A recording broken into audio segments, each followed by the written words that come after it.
एक रात अचानक इस शहर में शैतानी अंधेरा छा गया, जिसकी चपेट में आते ही शहर के सब लोग पूरी तरह से गायब हो गए। लेकिन जिन लोगों की जान उजाले में रहने की वजह से बच गई थी, उनमें से किसी को भी समझ नहीं आ रहा था कि आखिर उनके शहर में चल क्या रहा है। असल में ये सब एक मॉल के थिएटर में काम करने वाले पॉल नाम के एक आदमी से शुरू हुआ, जो कि थिएटर में फिल्म चलाने का काम करता है। और आज भी वो हमेशा की तरह फिल्म चलाने के बाद पास में बैठकर सच्ची घटना पर आधारित एक किताब पढ़ने लगा, जिसमें लॉस्ट सिटी ऑफ रोवानॉक के बारे में बताया गया था। फिर उसको पढ़ने के बाद जब वो बाहर कोला लेने के लिए काउंटर पर गया, तो वहाँ मौजूद लड़की ने सबसे पहले उससे उसके सर पर पहनी इमरजेंसी लाइट को बंद करने को कहा, क्योंकि प्रोजेक्टर रूम में अंधेरा होने की वजह से पॉल हमेशा अपने सर पर एक इमरजेंसी लाइट लगा कर रखता था। अब इसके बाद वो लड़की पॉल के साथ फ्लर्ट करने लगी, जिससे पॉल को भी काफी अच्छा लग रहा था, क्योंकि कहीं न कहीं पॉल भी उसको काफी ज्यादा पसंद करता था। पर अभी वो वापस से प्रोजेक्टर रूम में चला गया, जहां वो अपना काम कर ही रहा था कि तभी अचानक वहां की लाइट चली गई। इसलिए पॉल प्रोजेक्टर मशीन को ठीक करने की कोशिश करने लगा, मगर लाइट आने पर जब उसकी नजर ऑडियंस सीट पर पड़ी तो उसके पूरी तरह से होश उड़ गए, क्योंकि सभी लोग अचानक से गायब हो गए थे और सीट्स पर बस उनके कपड़े ही पड़े थे।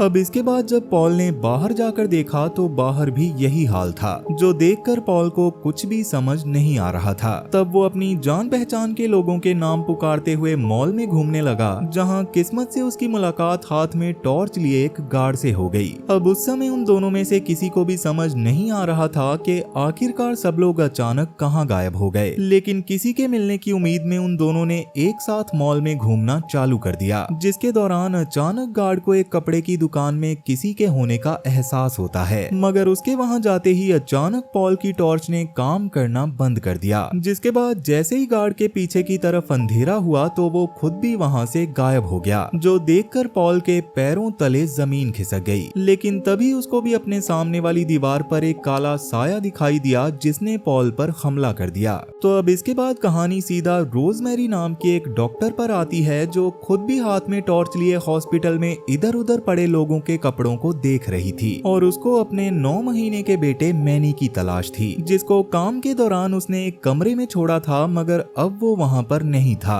अब उसको ढूंढते हुए वो ऑपरेशन रूम में पहुंच गई, जहां एक पेशेंट का ऑपरेशन करते हुए डॉक्टर्स गायब हो गए थे, जिसकी वजह से वो पेशेंट दर्द के मारे तड़प रहा था। पर तभी एक बार फिर से लाइट चली गई और वो पेशेंट भी वहां से गायब हो गया। वहीं शहर में दूसरी ओर सुबह होने पर जब लूक नाम का न्यूज रिपोर्टर सोकर उठा, तो सबसे पहले तो उसने अपने पास जलती हुई कैंडल्स को बुझाया और बाद में अपनी बीवी पेज को आवाज लगाने लगा, मगर काफी आवाज लगाने के बाद भी उसको कोई जवाब नहीं मिल रहा था। इसलिए लूक को लगा कि उसकी बीवी ऑफिस चली गई होगी और वो दोनों एक ही ऑफिस में काम करते थे। इसलिए लूक ने जल्दी से ब्रश किया और तैयार होने के बाद आसपास बिना ध्यान दिए बस अखबार लेकर अपनी बिल्डिंग से बाहर निकल गया, मगर तभी उसका पैर एक चश्मे पर पड़ने से वो चश्मा टूट गया, और जब लूक ने आसपास के नजारे को देखा तो उसका दिमाग चकरा गया, क्योंकि पूरे शहर के लोग गायब हो चुके थे और चारों तरफ उनके कपड़े बिखरे पड़े थे। अब लूक ये सब देख ही रहा था कि तभी उसके पीछे एक प्लेन आकर क्रैश हो गया, जो देखकर लूक और ज्यादा डरते हुए सबसे पहले ऑफिस में जाकर अपनी बीवी को ढूंढने लगा, मगर वहाँ भी चारों ओर बस लोगों के कपड़े ही पड़े हुए थे। तब बार बार एक काला साया लूक को भी गायब करने के लिए उसकी ओर बढ़ने की कोशिश कर रहा था, लेकिन किस्मत से लूक की जान किसी तरह से बच जाती है। तो अब यहाँ से कहानी सीधा 72 घंटे यानी के 3 दिन आगे बढ़ जाती है, जहाँ लूक रात के अंधेरे में टॉर्चेस और लाइट्स लेकर अलग अलग गाड़ियों में जाकर गाड़ियों को चालू करने की कोशिश कर रहा था, जिसके दौरान उसको रास्ते में खाने पीने या फिर काम का जो भी सामान मिलता है वो उसको भी अपने पास रख लेता है। अब अभी वो एक कार में आकर बैठते हुए पानी पी रहा होता है कि तभी एक आदमी घबराते हुए साइकिल से कार के पास आकर लूक से लाइट का कोई सोर्स मांगने लगा, मगर लूक ने अभी उसकी कोई मदद नहीं की, जिसकी वजह से अंधेरे में मौजूद साई ने उस आदमी को भी खत्म कर दिया। अब इसके बाद लूक वहां से आगे जाने लगा, जहां रास्ते में उसको एक ट्रक दिखाई दिया जिसकी हेडलाइट्स जल रही थी। तब उसको देखकर पहले तो लूक ने उसमें मौजूद माचिस, एक गन और थोड़ा और काम का सामान लिया और फिलहाल के लिए फिर से आगे जाने लगा। तब रास्ते में बिरियाना नाम की एक छोटी लड़की की नजर लूक पर पड़ी और उस समय बिरियाना के हाथ में सोलर पावर से चलने वाली टॉर्च थी, लेकिन उसके लूक के पास जाने से पहले ही पास में मौजूद एक बिल्डिंग को काला साया पूरी तरह से ढकने लग गया, जिसे देखकर बिरियाना वहां से भाग निकली। वहीं लूक भी भागते हुए एक बार के सामने जा पहुंचा जिसके अंदर जनरेटर की वजह से लाइट आ रही थी। इसलिए लूक ने सबसे पहले अंदर जाकर अंदर मौजूद सभी बैटरीज को जमा करना शुरू कर दिया ताकि वो अपने पास मौजूद टॉर्च को हमेशा ऑन रख सके। फिर इसके बाद वो एक महंगी दारू निकाल कर ड्रिंक करने लगा, जिसके दौरान उसकी नजर सामने मौजूद बेसमेंट के दरवाजे पर पड़ी, जहां और भी काम का सामान हो सकता था। इसलिए लूक अब नीचे जाने लगा, जहां उसे काम का थोड़ा सा सामान दिखाई दिया। इसके साथ ही वहां पर एक डीजल से चलने वाला एक बड़ा जनरेटर भी लगा हुआ था, जिसके डीजल कैन के बोतल साइड में ही पड़े थे। अब लूक ये सब देख ही रहा था कि तभी अचानक जेम्स नाम का एक लड़का वहां पर आ गया और उसने लूक को शॉटगन से गन पॉइंट पर लेते हुए हाथ ऊपर करने को कहा। तब लूक को अपनी गन को भी नीचे फेंकना पड़ा, जिसके बाद जेम्स लूक को अपने साथ ऊपर ले गया, जहां वैसे तो लूक समझ गया था कि बच्चा होने की वजह से जेम्स उसको जान से नहीं मार पाएगा। इसलिए उसने जेम्स से अपनी ड्रिंक को खत्म करने की परमिशन मांगी, लेकिन उसको फिर से डराने की कोशिश करते हुए गलती से जेम्स ने ऊपर की ओर गोली चला दी, जिससे जेम्स और लूक दोनों ही काफी डर गए थे। और तब लूक ने इरिटेट होते हुए जेम्स से कहा कि अगर तुम परेशान हो तो मुझसे बात कर सकते हो और तुम चाहो तो हम दोनों एक साथ यहाँ से निकल सकते हैं, क्योंकि ऐसी सिचुएशन में शायद ही कोई जिंदा बचा होगा और अकेले रहने का वैसे भी कोई फायदा नहीं था। जिसमें शुरू में तो जेम्स को थोड़ा सा डर लगा, लेकिन बाद में उसने गन को नीचे करके साइड में बैठते हुए लूक को कहा कि ये बार असल में मेरी माँ का है, जो अंधेरा होने पर अचानक लोगों को गायब होता हुआ देखकर पास के एक चर्च में चली गई थी, जहाँ पर उनके हिसाब से रोशनी का एक परमानेंट सोर्स था और उन्हें ये बात समझ आ गई थी कि वो लोग बस रोशनी में ही जिंदा रह सकते हैं। लेकिन काफी घंटों के बाद भी अब तक वो वापस नहीं आई थी और जेम्स तब से उनका इंतजार कर रहा था। अब ये सब सुनकर लूक को समझ आ गया था कि जेम्स की माँ भी उन काले सायों का शिकार बन गई होगी, मगर जब उसने जेम्स को ये बताने के बाद उसे एक टॉर्च देते हुए वहाँ से सेफ प्लेस पर चलने को कहा, तो जेम्स उल्टा लूक पर ही भड़क गया, क्योंकि उसकी माँ ने उसको यहीं पर उसका इंतजार करने के लिए कहा था और वो अपनी माँ को लिए बिना यहाँ से नहीं जाना चाहता था। पर इसके बाद भी लूक ने जेम्स को समझाने की कोशिश की कि पिछले 3 दिनों से सूरज देर से निकलता है और काफी जल्दी ढल जाता है, जिसका मतलब था कि उनके शहर के हालात दिन ब दिन बिगड़ते जा रहे थे और उन्हें अपनी जान बचाने के लिए दूसरे शहर में जाना पड़ेगा। लेकिन ये सब सुनने के बाद भी जेम्स ने उसके साथ जाने से मना कर दिया, जो देखकर अपने पास मौजूद एक टॉर्च के बदले में सबसे पहले तो लूक ने जेम्स से उसकी शॉटगन ली और बाद में वो जेम्स को बार में अकेले छोड़कर जाने लगा।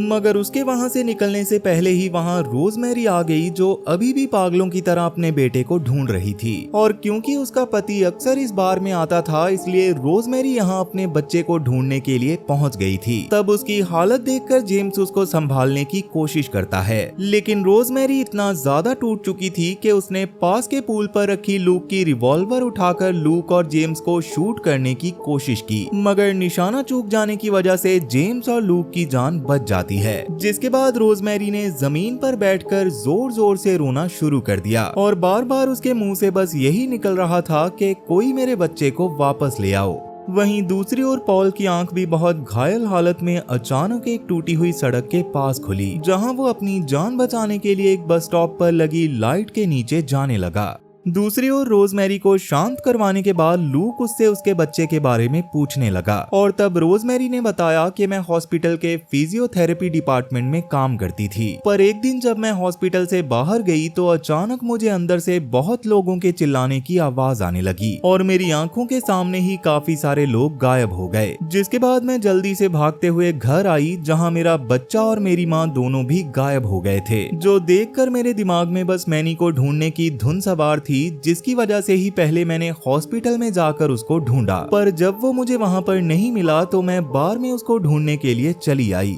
तब ये सब सुनकर लूक को रोजमेरी के लिए काफी ज्यादा बुरा लगा। तब रोजमेरी ने उसे अपने पास मौजूद बहुत सारे ग्लो स्टिक्स दिखाए, जिसे इमरजेंसी के लिए उसे अपने पास रख लिया था, जिनमें से कुछ उसने अभी जेम्स को भी दे दिए थे। पर तभी उन्हें बाहर से किसी के चिल्लाने की आवाज आने लगी, जिसको सुनकर रोजमेरी ने बाहर जाकर उस सर्वाइवर की मदद करने का फैसला किया, जिस पर शुरू में तो लूक नहीं माना, क्योंकि वो अपनी और बाकियों की जान खतरे में डालना नहीं चाहता था। मगर रोजमेरी की जिद की वजह से उसको उसकी बात माननी ही पड़ी और उसने रोजमेरी और जेम्स को बार के अंदर ही रहकर गेट को बंद रखने को कहा और वो खुद बाहर जाकर उस सर्वाइवर की मदद करने के लिए उसकी ओर जाने लगा। दरअसल वो सर्वाइवर कोई और नहीं बल्कि पॉल ही था, जो अपनी जान बचाने के लिए पास के बस स्टैंड पर आकर लेट गया था। तब उसकी हालत देखकर लूक जल्दी से उसे भी बार की ओर ले जाने लगा, मगर उसके बस स्टॉप से निकलने से पहले ही उनकी फ्लैशलाइट ने काम करना बंद कर दिया। इसके साथ ही धीरे धीरे बस स्टॉप की लाइट भी फ्लिकर करने लग गई थी, जिससे उनके आसपास बहुत सारे साये आ गए थे। लेकिन उन सायों के उनके ऊपर हमला करने से पहले ही लूक ने अपने बैग में से फ्लेयर निकालकर आग जलाई और जल्दी से पॉल को सहारा देकर बार की ओर जाने लगा। मगर उस समय पॉल का शरीर तेज बुखार से तप रहा था, जिसकी वजह से रास्ते में लूक को उसे संभालने में दिक्कत होने लगी और बार के थोड़ा सा दूर आने पर लूक लड़खड़ाता हुआ जमीन पर गिर गया, जिसके दौरान उसकी फ्लेयर भी उससे दूर हो गई। तब ऐसा लग रहा था कि वो साये अब उन दोनों को खत्म कर देंगे, लेकिन लूक ने जैसे तैसे हिम्मत करके वापस से पॉल को संभाला और उन सायों के उन तक पहुंचने से बस एक सेकंड पहले ही वो फिर से बार में चला गया। तब रोजमेरी डॉक्टर होने की वजह से तुरंत ही पॉल की हालत को स्टेबल करने में लग जाती है, जिसके बाद पॉल के थोड़ा सा होश में आने के बाद सब लोग सोचने लग गए कि आखिरकार वो क्या वजह रही होगी जिसके चलते उन्हें इतनी खतरनाक सिचुएशन का सामना करना पड़ रहा है। तब रोजमेरी को तो लग रहा था कि शायद भगवान ने उनके पापों की सजा देने के लिए इतने खतरनाक क्रीचर को उन्हें खत्म करने के लिए भेजा है और शायद किसी खास वजह से ही बार में मौजूद सभी लोगों की जान बच पाई थी, क्योंकि भगवान उनसे कुछ ना कुछ तो जरूर करवाना चाहता है। लेकिन लूक को ये सब बातें सुनकर गुस्सा आ गया, मगर उसके कुछ बोलने से पहले ही बार की लाइट्स भी फ्लिकर करने लग गई, जिसको देखकर पॉल जल्दी से सबके साथ नीचे जाकर जनरेटर देखने लगा, जिसमें काफी ज्यादा दिक्कतें थी और उन्हीं की वजह से लगातार लाइट फ्लिकर कर रही थी। ये देखकर पॉल गुस्से में जनरेटर को लात मारने लगा, जिससे उस समय किस्मत से जनरेटर ठीक हो गया और तब पॉल ने सबको रोआनॉक आइलैंड की कहानी बताई, जो उसने कहानी की शुरुआत में एक किताब से पढ़ी थी। असल में 16वीं सदी में भी एक ऐसा टाइम आया था जब एक गांव के सारे लोग अचानक रातों रात गायब हो गए थे और गांव में हर तरफ बस क्रोआटाउन लिखा हुआ था, जिसके बारे में आज तक किसी को कुछ भी पता नहीं चला और शायद उनके शहर में भी इस वक्त यही हो रहा था।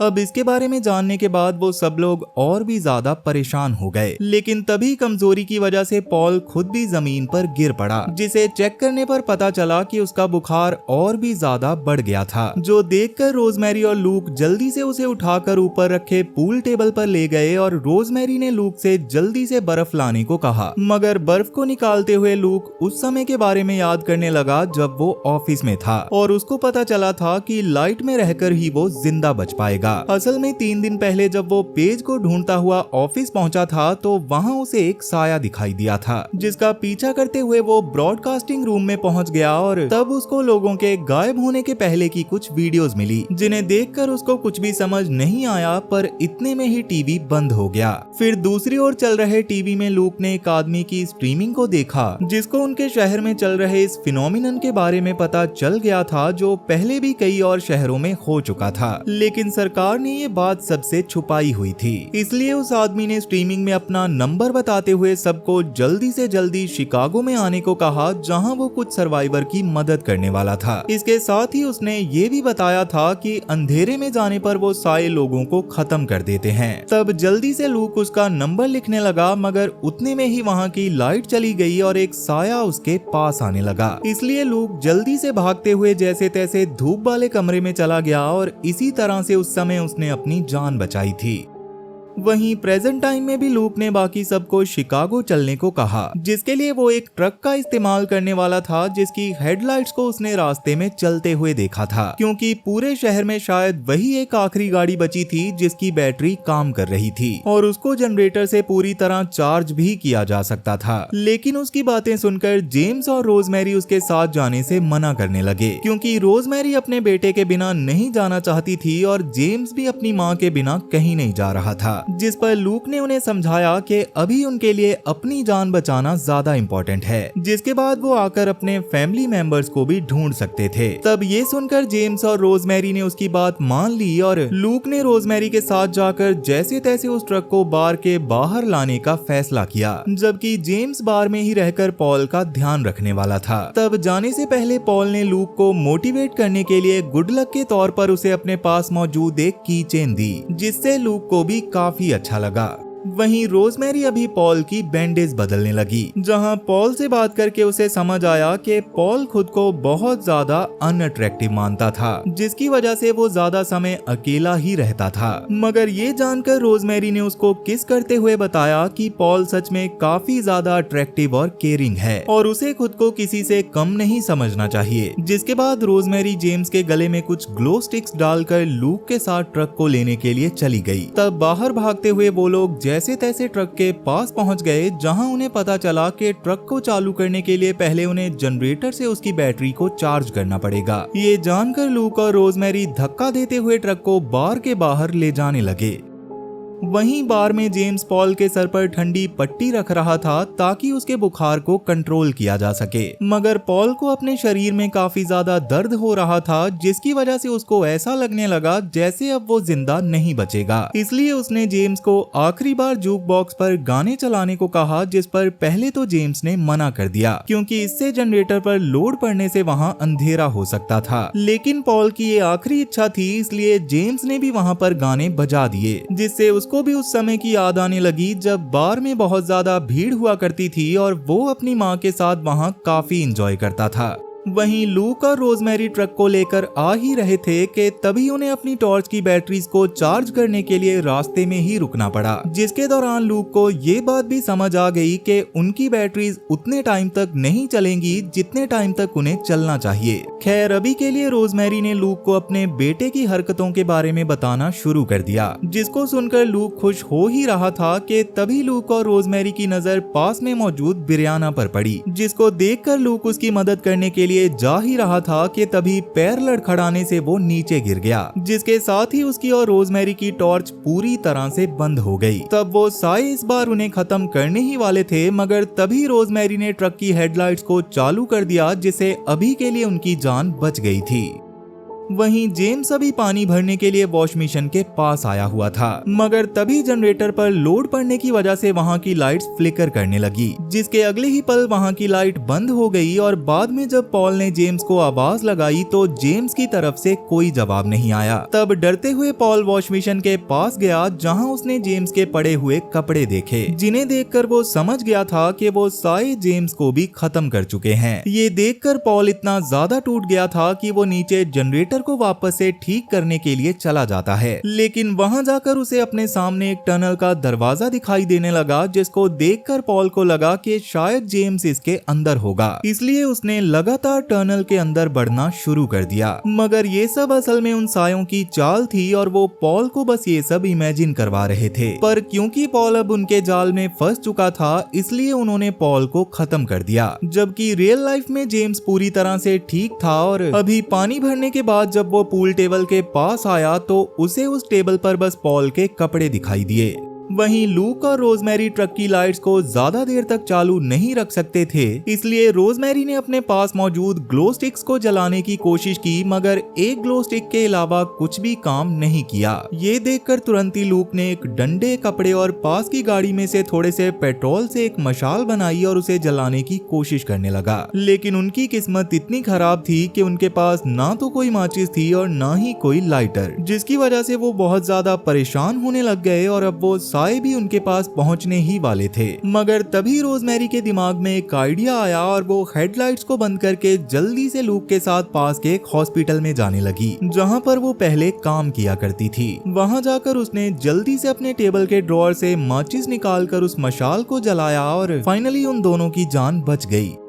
तब रोजमेरी ने बताया कि असल में वो हॉस्पिटल के बीच ब्रेक लेकर सुट्टा पीने गई थी, जिसके दौरान उसके लाइटर जलाते ही सब लोग अचानक से गायब होने लगे, जबकि लाइटर की रोशनी की वजह से उसकी जान बच गई थी। इसी बीच उसे याद आया कि हॉस्पिटल की रबिंग अल्कोहल की मदद से वो लंबे समय तक उस मशाल को जलाए रख सकते थे। इसलिए वो लूक को थोड़ा सा आराम करने को कहकर खुद ग्लो स्टिक को लेते हुए रबिंग अल्कोहल लेने चली गई। मगर तभी उसको भी विजन्स दिखने लग गए, जिसमें उसको मैनी की आवाज आ रही थी जो बाहर रोड पर था। तब उसको देखकर रोजमेरी खुद को कंट्रोल नहीं कर पाई और बाहर अंधेरे में चली गई, जहां उन सायों ने उसको तुरंत ही खत्म कर दिया। फिर जैसे ही इसके बारे में लूक को पता चला तो वो डरते हुए जल्दी से मशाल लेकर ट्रक के पास गया और ट्रक को लेकर बार की ओर जाने लगा। वहीं बार में भी लाइट्स बार बार फ्लिकर कर रही थी, जिसकी वजह से जेम्स को भी डर लग रहा था। इसलिए वो भी जल्दी से बेसमेंट में जाकर जनरेटर को ठीक करने की कोशिश करने लगा, जहां एक समय पर वो साए उसके पास आकर उसको खत्म करने ही वाले थे कि तभी वहां पर लूक आ गया, जिसने जैसे तैसे जेम्स को संभाला और बाद में दोनों जनरेटर की मदद से ट्रक की बैटरी को चार्ज करने की कोशिश करने लगे। उस समय लूक ने जेम्स को ट्रक में मशाल के पास बिठाया और खुद वो बेसमेंट में जाकर सेटअप करने लगा, जहां से उसके सिग्नल देने पर जेम्स को ट्रक को चालू करने की कोशिश करनी थी। तब शुरू में तो वो ट्रक चालू नहीं हो रहा था, मगर फाइनली उसके चालू होने पर लूक जल्दी से भागकर उस पर चढ़ गया और ट्रक को भगाते हुए पीछे की ओर ले जाने लगा। और इसके बाद जब वो ट्रक के बोनट को बंद करने के लिए ट्रक से नीचे उतरा तो तभी जेम्स की नजर सामने मौजूद चर्च पर गई, जहां उसकी माँ गई थी। अब उसको देखकर जेम्स चर्च की ओर बढ़ने लगा, जिसके दौरान लूक ने उसको रोकने की काफी कोशिश की, लेकिन जेम्स ने उसकी बात नहीं सुनी। इसलिए लूक ने भी अपनी जान बचाने के बारे में सोचा और ट्रक को लेकर शहर के बाहर की ओर जाने लगा। मगर तभी उसको शहर के बाहर एक जगह पर बड़ा बड़ा क्रेओटॉन लिखा हुआ दिखाई दिया, जिसको देखकर वो समझ गया था कि पॉल की कहानी पूरी तरह से सच्ची थी। इसलिए वो जेम्स को बचाने के लिए फिर से चर्च की ओर जाने लगा। और वहीं चर्च में जब काले साए जेम्स के ऊपर हमला करने वाले थे, तभी लूक ने वहां आकर ट्रक को चर्च में ही घुसा दिया और जेम्स को वापस आने को कहने लगा। अब वैसे तो इससे जेम्स की जान बच गई थी, पर उसने अभी भी लूक की बात नहीं मानी थी और वो लगातार कैंडल्स की रोशनी की ओर बढ़ता जा रहा था, जहां उसे अपनी मां के होने की उम्मीद थी। मगर वहां पहुंचने पर उसको उसकी मां के बस कपड़े ही दिखाई दिए, जिसका मतलब था कि वो साए पहले ही उसकी मां को खत्म कर चुके थे। तभी अचानक ट्रक की लाइट बंद हो गई, जिसकी वजह से उन सायों ने तुरंत ही लूक को भी खत्म कर दिया, जो देखकर जेम्स को काफी ज्यादा बुरा लगा। मगर अभी वो अपनी जान बचाने के लिए उन्हीं कैंडल्स के पास बैठ गया, जो लगातार उन सायों की वजह से बुझती जा रही थी। लेकिन किस्मत से एक कैंडल सुबह होने तक जलती रहती है, जिससे जेम्स की जान बच गई थी। जिसके बाद उसके उठने पर चर्च में ब्रियाना भी आ गई, जो खुद भी अपनी टॉर्च की वजह से बच गई थी। अब इसके बाद उन्होंने थोड़ी देर एक दूसरे से बात की और बाद में अपनी जान बचाने के लिए बाहर चले गए, जहां सड़क पर एक घोड़ा खड़ा था और वो दोनों उस घोड़े के ऊपर बैठकर ही शिकागो की ओर जाने लगे। पर क्या वो वहां तक सही सलामत पहुंच पाएंगे? आपको इसके बारे में क्या लगता है, मुझे कमेंट करके जरूर बताना, क्योंकि ये कहानी यहीं पर खत्म हो चुकी है। तो वीडियो पसंद आई हो तो वीडियो को लाइक जरूर करना, और अगर तुम्हें भी मेरी तरह हॉरर मूवीज देखना पसंद है तो जल्दी से इस चैनल को सब्सक्राइब कर लो, क्योंकि मैं अक्सर आपके लिए ऐसी डरावनी कहानियां लाता रहता हूं। तो चलो फिर मैं अब आपसे मिलूंगा ऐसी ही एक और डरावनी कहानी के साथ, और तब तक के लिए tata bye bye, Radhe Radhe.